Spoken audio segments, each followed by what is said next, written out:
Hi whole class, it's Friday and here's our last lesson this week on tens and ones.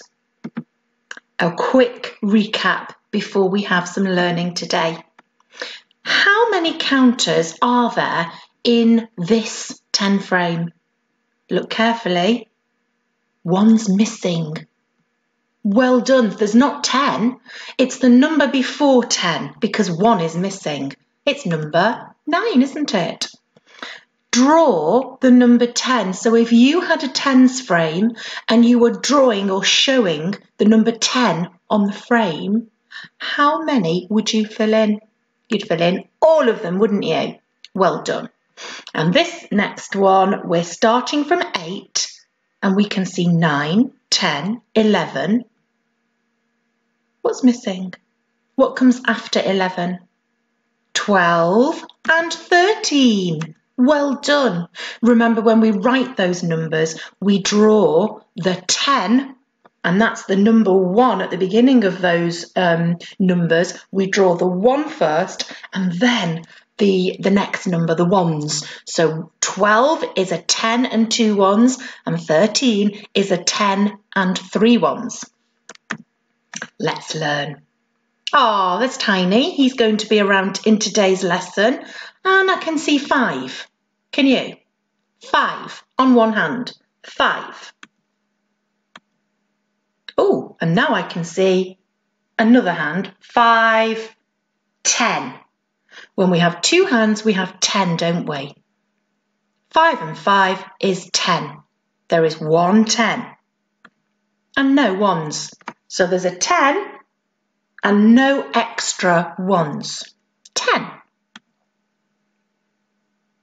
Oh, now there's a 10 and there's an extra 1. So what's 10 and 1 more? There is 1 10 and 1 1, 11.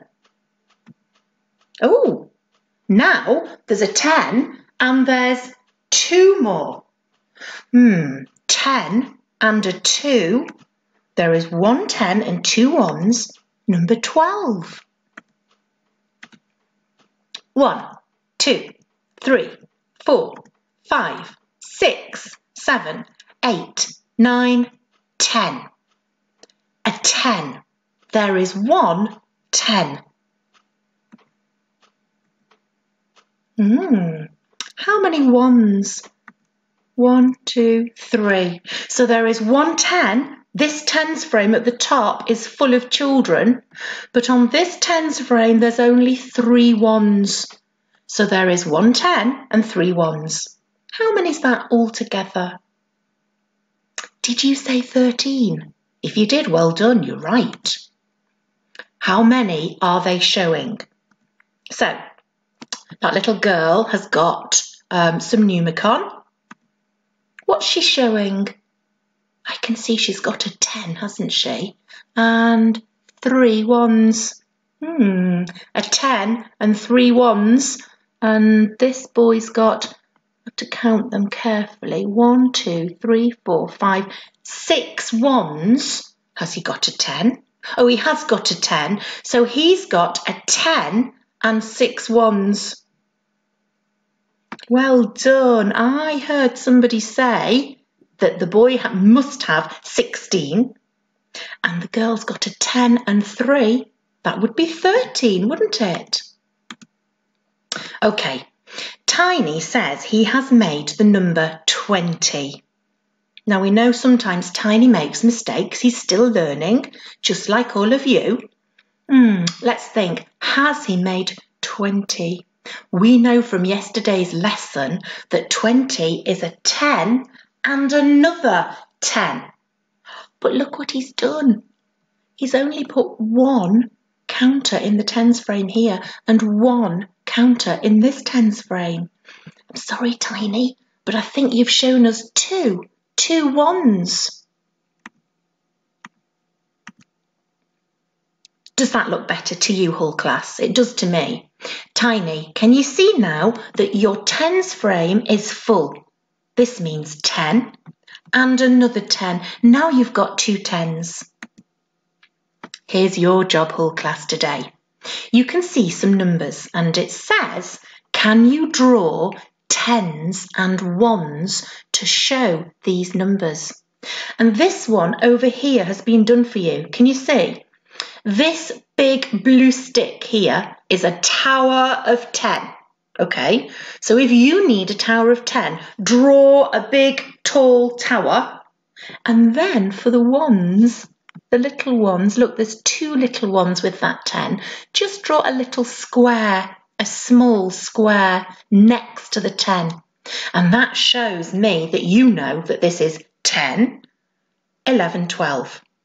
Okay, so what would you do for this one, number 11? You'd need a tall tower, wouldn't you? 10. And then you'd need a little square. Can I do a little square? A little square for one more for number 11. Okay, that's it for today. Get on with your work now. Write those numbers down and next to those numbers, draw the tower or towers. If there's two 10s, you might need two towers and the ones. Okay, when you've done it, then come back and see if you were right. Off you go. How did you do? Did you get something like this? Look, here's the 20, two 10s. Here's 11, a 10 and one more. 17, a 10 and 7 more. 13 is a 10 and 3 ones. 15 is a 10 and 5 ones. And 18 is a 10 and 8 more, or 8 ones. Well done. That's all for today, Hull class. Keep working hard, have a good weekend, and I'll see you on Monday. Bye.